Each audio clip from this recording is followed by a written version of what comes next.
ഈശോമിശിഹായ്ക്ക് സ്തുതിയായിരിക്കട്ടെ. പ്രഭാഷകന്റെ പുസ്തകം 30-ാം അധ്യായം. കുട്ടികളുടെ ശിക്ഷണം. പുത്രനെ സ്നേഹിക്കുന്നവൻ അവനെ പലപ്പോഴും അടിക്കുന്നു. വളർന്നു വരുമ്പോൾ അവൻ പിതാവിനെ സന്തോഷിപ്പിക്കും. മകനെ ശിക്ഷണത്തിൽ വളർത്തുന്നവന് അവൻ മൂലം നന്മയുണ്ടാകും. സ്നേഹിതരുടെ മുമ്പിൽ അവനെക്കുറിച്ച് അഭിമാനിക്കുകയും ചെയ്യും. മകനെ പഠിപ്പിക്കുന്നവൻ ശത്രുക്കളെ അസൂയാലുക്കളാക്കുന്നു. സ്നേഹിതരുടെ മുമ്പിൽ അവന് അഭിമാനിക്കാം. ആ പിതാവ് മരിച്ചാലും മരിക്കുന്നില്ല. തന്നെപ്പോലെ ഒരുവനെ അവൻ അവശേഷിപ്പിച്ചിട്ടുണ്ട്. ജീവിച്ചിരുന്നപ്പോൾ അവൻ മകനെ കണ്ട് സന്തോഷിച്ചു. മരിക്കുമ്പോൾ അവന് ദുഃഖമില്ല. ശത്രുക്കളോട് പകരം വീട്ടാനും സ്നേഹിതന്മാർക്ക് പ്രത്യുപകാരം ചെയ്യാനും അവൻ ഒരുവനെ അവശേഷിപ്പിച്ചിട്ടുണ്ട്. മകനെ വഷളാക്കുന്നവന് മുറിവ് വച്ച് കെട്ടേണ്ടി വരും. അവൻ്റെ ഓരോ നിലവിളിയും പിതാവിനെ വേദനിപ്പിക്കും. മെരുക്കാത്ത കുതിര ദുശാഠ്യം കാണിക്കും.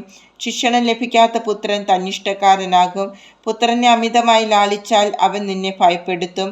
അവനോടുകൂടെ കളിക്കുക, അവൻ നിന്നെ ദുഃഖിപ്പിക്കും. അവനോടുകൂടെ ഉല്ലസിക്കരുത്, ഒടുക്കം നീ ദുഃഖിച്ച് പല്ലുഞെരിക്കും.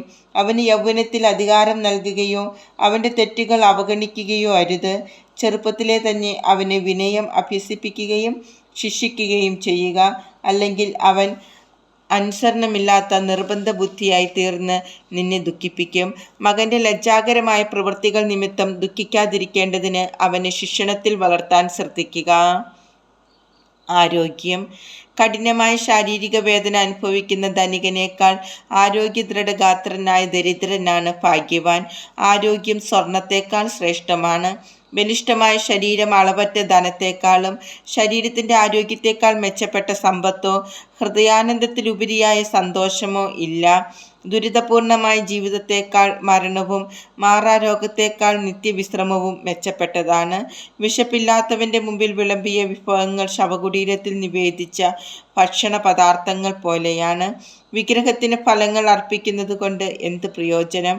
ഭുജിക്കാനോ ഘ്രാണം ആസ്വദിക്കാനോ അതിന് കഴിവില്ല.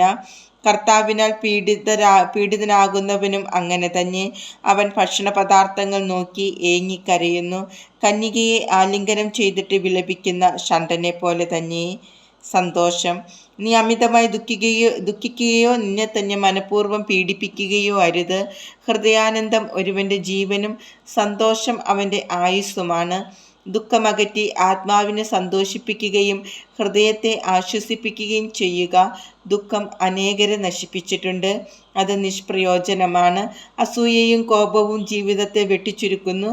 ഉത്കണ്ഠ അകാല വാർദ്ധക്യം വരുത്തുന്നു. സന്തോഷവും നന്മയും നിറഞ്ഞവൻ ഭക്ഷണം ആസ്വദിക്കുന്നു.